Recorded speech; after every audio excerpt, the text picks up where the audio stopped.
Oh, yeah, that was Scotty Dunbar, Tears in the City, featuring Ted Merrill and Brown Carl from his latest EP, Reflections, released this past February 15th. And with us today via Zoom is Scotty Dunbar, man. Hello and welcome back to Hair Metal Mixtape, Scotty. Hey, what's up? Thanks for having me. It's good to be back. Yeah, man, dude, lots of things to talk about since we last spoke. But let's start with this new EP, man. It's called Reflections, and it's an EP of 3 ballads. Memories Never Fade Away, Something So Wrong, and the one we just heard, man, Tears in the City. Let's start with the track we just heard, man, Tears in the City, featuring Ted Merrill and Brian Carl. Tell us about that one. Tears in the City is actually a song I had recorded originally as like a duet with me and a singer named AMJ. And that song was actually written by Jerry Dixon of Warrant, because back in 2012, I was signed to Warrant's label and I had done that song. But with Ted and Brian, I wanted to do like a rock mix of it. So we went in and re-recorded it. And during, 2020, early parts of 2021, Steve Brown from Trickster, he went in and cleaned everything up and mastered the track. And then, I put it out. And with Reflections, it came out around the same time as the Guest List film that was released on February 20th. And Memories Never Fade Away from that EP is actually in the film itself. So I just put something out to kind of go along with that, like in that kind of mood, with like ballads and stuff. That's awesome. And also for, if somebody wanted something to fall asleep to, But the second track on the EP, which is Something So Wrong, that does have that singer. It's featuring Jeremy Hussey and AMJ, which is a duet, man, with that beautiful female voice. Who is AMJ, man? Who is she? She's a female singer from the Boston area. And, we've collaborated in the past. And with Jeremy, he is on keys. And yeah, that's a totally different song for me as far as the direction goes. So I just thought, it would be cool to put out that EP and, just have like a ballady style 3-song EP, Yeah, like man. I said before, if somebody needs something to fall asleep to, there you go. Was that song a collaboration with her, or did you write it and then bring her in as a vocal? Yeah, Jeremy, my piano player, brought that one to the table, and then we collaborated on that together. So, and brought that to life, in the studio. That's awesome, man. And that first track, Memories Never Fade Away, that's the one that you had released back in the spring of 2020, right? Yeah, Memories Never Fade Away. I have first wrote that song. It was, the first song I wrote after the fire in 2003. And it's been recorded a couple different versions, and I really wanted to have like a full band, like power ballad version. And that's when Ted and Brian came in and we recorded it that way, like old school kind of 80s throwback power ballad. Totally, man. Yeah. And is this whole EP mastered by Steve Brown of Trickster and mixed and engineered by Kenny Lewis? Correct. That is correct. That's awesome, man. Yeah, that's great. So I noticed, dude, you went out west for that premiere of the documentary about the station nightclub fire called The Guest List. How exciting was that, man? It was bittersweet because with the timing of it being February and the anniversary creeping up, so it was different, but cathartic in the same way, as it was like a full circle kind of thing for me.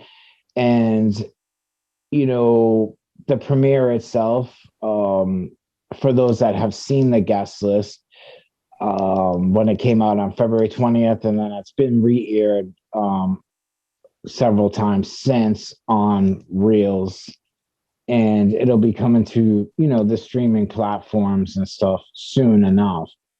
But for the premiere itself, Jack Russell, of course, was in attendance, and the guys in his version of Great White. You had Dee Snider and his wife.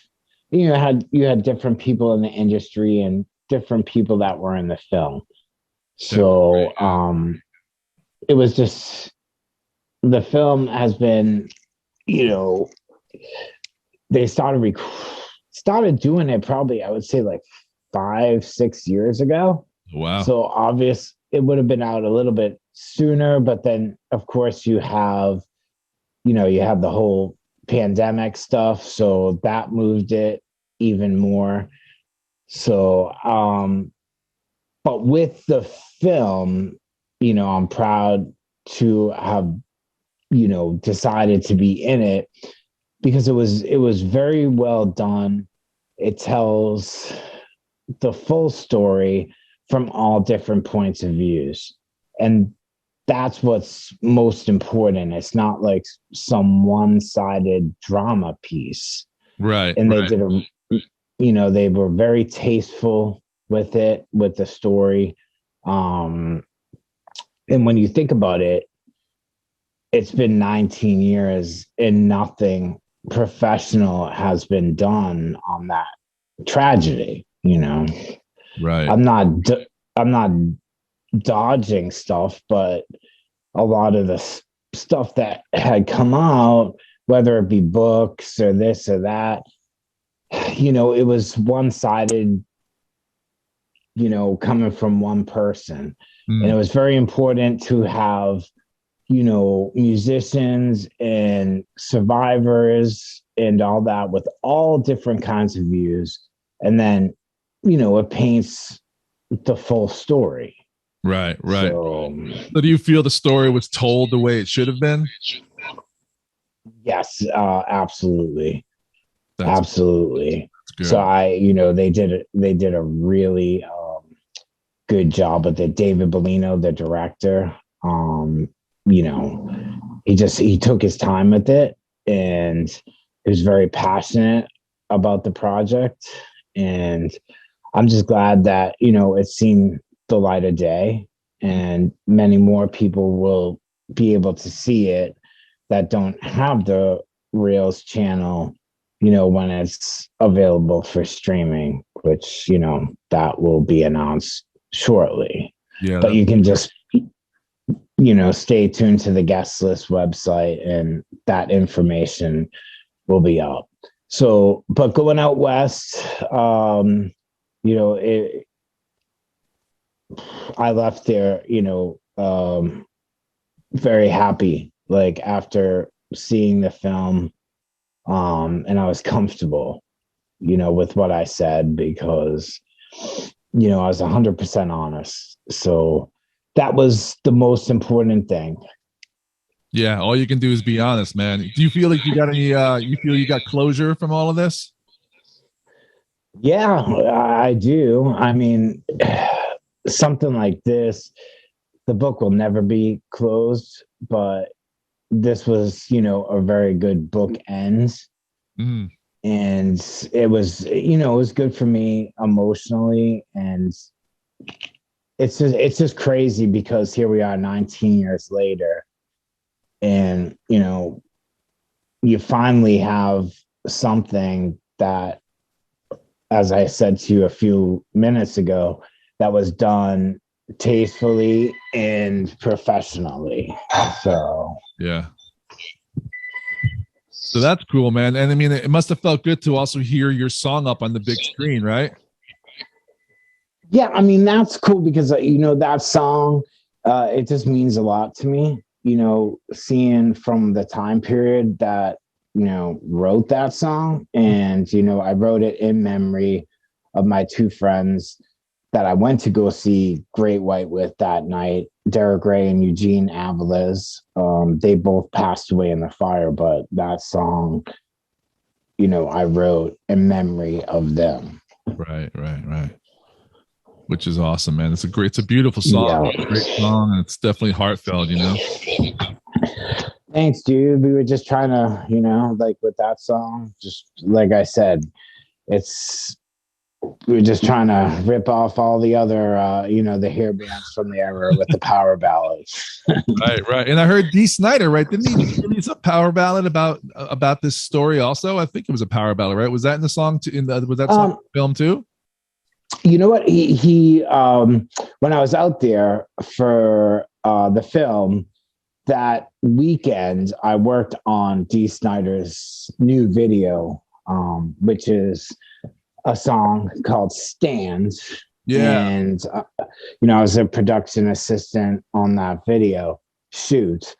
And that was done in LA, and that's out now. That song is taken from Dee's new latest solo album called Leave a Scar. So it's a great song. Awesome message. Dee's an amazing guy. So seems like it, man. Totally. How long were you out west for, man? It seemed like a little while, right? Yeah, I had gone out there. It was almost a week. Okay. Because we had like the night I had gotten out there, we went to go see Jack Russell's Great White and to meet up with him and catch up with him. He was playing at the Whiskey A Go Go. Nice. And then the next day was just doing stuff with the film, and then Friday was the premiere.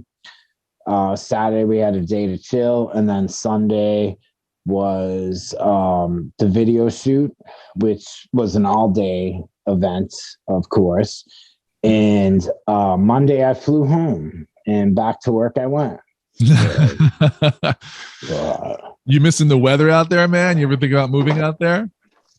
It was great. I mean, the weather was like, in the 70s. So it was absolutely perfect. So it wasn't too much of a shock to the system. Like we go somewhere in the winter and it's like 90 degrees or something. So It was like in the 70s and it was perfect. So that's great, dude. Yeah. And I also noticed through social media, you were checking out some shows back here east too, man. What shows were those?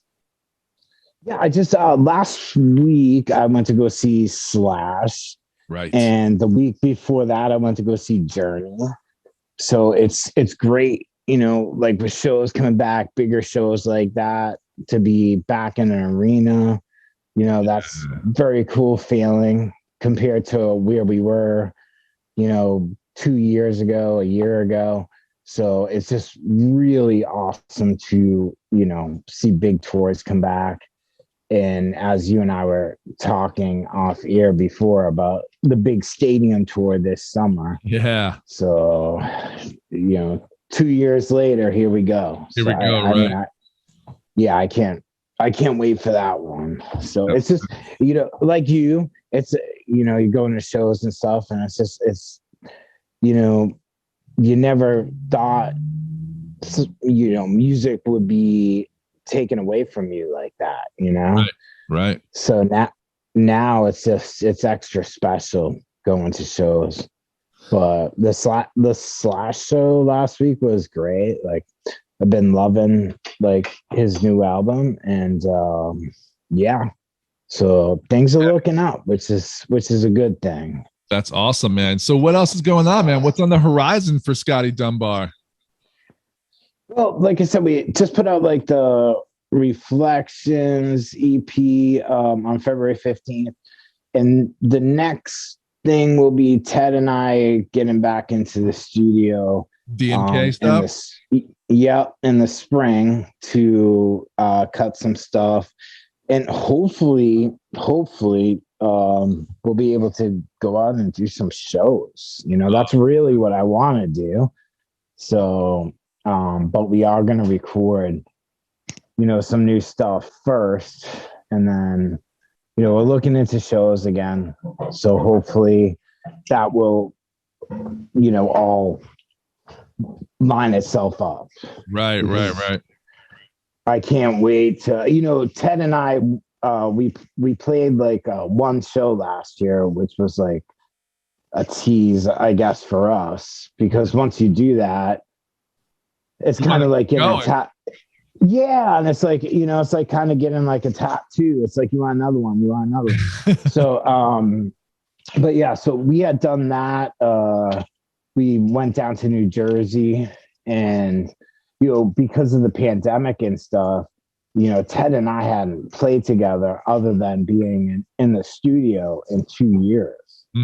So that was just awesome. We had opened for Eric Martin and Mr. Big and Steve Brown from Trickster. And, we've worked with Steve a ton, obviously, like on our stuff. So, and that's going to be the plan moving forward as far as like new DMK stuff. We will, record with Steve again. Nice. And it'll be in that same kind of melodic 80s rock kind of sound. So as Drive a Crash was, we just want to keep things uplifting and fun. We had so much fun recording that song that we just want to keep doing it that way, and that's why we do it. We do this because we love it, and we'll just keep doing it. So in the meanwhile, man, where can remind folks where people could find you and your music on websites, social medias, all that stuff? Yeah, I mean, I'm on Facebook, all social media, just Scotty Dunbar, and of course, DMK. But as far as music goes, you can find us on all the digital platforms: iTunes, Spotify, all that stuff, Apple Music. So we're there. And, Reflections is on all the digital platforms, and so is in everything else and all the other projects I've done. But Reflections will actually be coming out on CD. Oh, so, great. Yeah, that's awesome. So just going to put it out just for the heck of it, I guess. So make some good coasters. It's nice to have something physical in your car or something, it's always good to have that stuff. Yeah, because as far as even with DMK, we haven't released something physical since 2015, I believe. Because all our stuff has been singles. Right. So it would just be cool to have something physical, I guess, this time around. Yeah. So I'm just gonna do it, Don't worry, I'll make sure I send you some copies. Oh, that'd be awesome. I'll send you a couple. So you have a coaster for your coffee, you have a coaster for your water. So, but you'll be good to go. So awesome, dude. But yeah, that's that. And it's, as I had said, I just really would like to get back out there and do some shows with my boys in DMK, and maybe some solo shows. And I mean, the solo shows, I'd rather just be part of a band, but I will do stuff to keep me busy. So, if some solo shows do come up, then I'll do it, Yeah, man, that's why not, right? Yeah, exactly. So we'll just take it as it comes. Totally, man. Anything I might have missed that you want the listeners to know before we go? No, dude, I think you pretty much covered it. But as far as the guest list goes, I have gotten some messages, and I've, seen some comments where people are looking to watch it. But, it was a network premiere. So Reels has re-aired it several times, but it will be coming to streaming, relatively soon. And just stay tuned to the website if you want to see it. And, that news will be posted when everything is good and ready to go. Awesome, man. Well, my friend, it was fantastic having you come back on to catch up with you and hear more tunes from you, dude. And I definitely have no problem doing this with you on a more regular basis, man. It's good to hang out.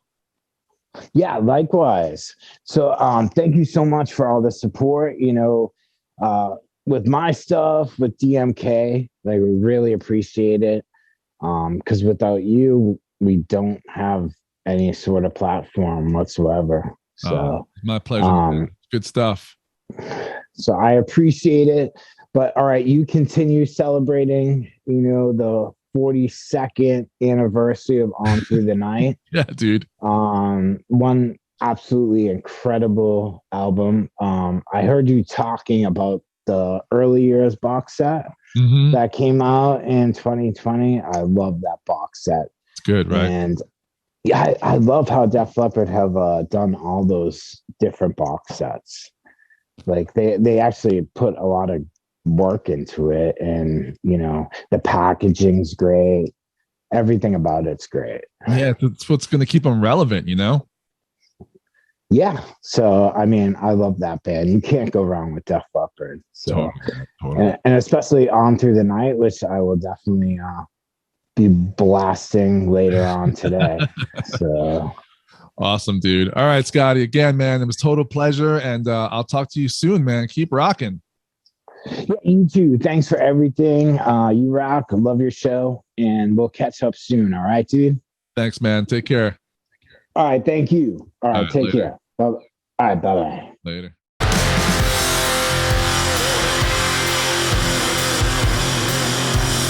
Metal Mixtape.